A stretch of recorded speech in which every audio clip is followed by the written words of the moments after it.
कहा जाता है कि एक समय की बात है, एक छोटे से गांव के पास एक रहस्यमय जंगल था। यह जंगल बहुत घना और शांत था और लोग इसके पास जाने से डरते थे। गांव के बुजुर्गों ने बताया कि जंगल के अंदर एक रहस्यमय शहर है, जहां लाशें रहती हैं। इस शहर को कभी किसी ने अपनी आंखों से नहीं देखा था, लेकिन गांव वाले हमेशा कहते थे कि रात में जंगल से अजीब-अजीब आवाजें आती हैं। कभी चीखें सुनाई देती, कभी भारी कदमों की आवाजें आती और कभी ऐसा महसूस होता कि कोई बहुत करीब खड़ा है।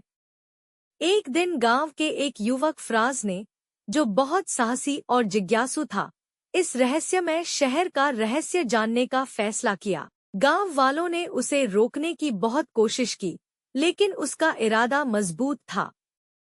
वह रात में एक मशाल, कुछ खाने पीने का सामान और एक छोटी तलवार लेकर जंगल की ओर चल पड़ा।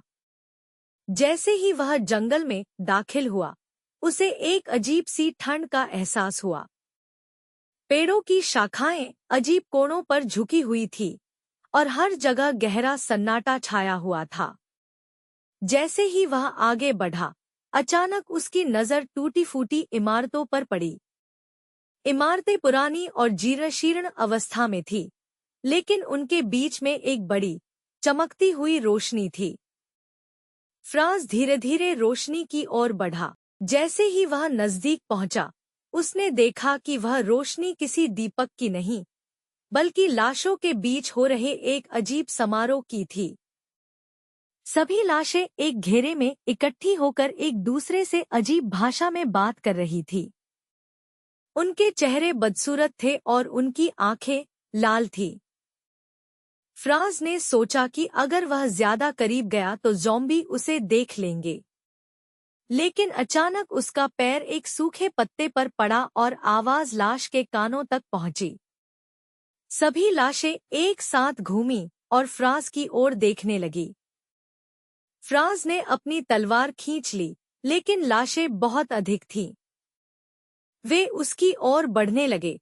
उनकी आंखें भूख और क्रोध से भरी हुई थी। फ्राज ने अपने कदम पीछे खींच लिए, लेकिन लाशें उसे चारों ओर से घेर रही थी। अचानक एक बूढ़ा आदमी प्रकट हुआ। उसके हाथ में एक लकड़ी की छड़ी थी जिस पर अजीब निशान बने हुए थे।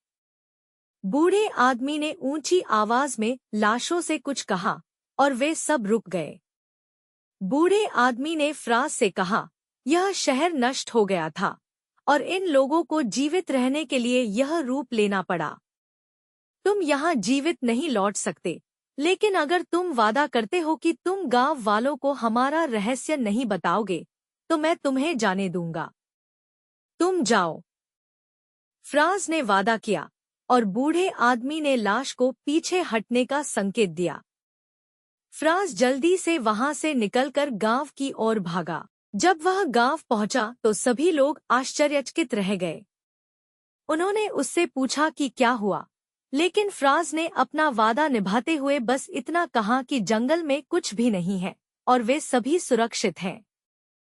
लेकिन उसकी आंखों में छिपे डर ने सब कुछ उजागर कर दिया। तब से फ्राज कभी इस जंगल में नहीं गया और गांव वाले भी इस रहस्य से हमेशा दूर रहे। लेकिन वह रहस्यमय शहर और ज़ॉम्बीज़ की कहानी हमेशा उनके दिमाग में जिंदा रही।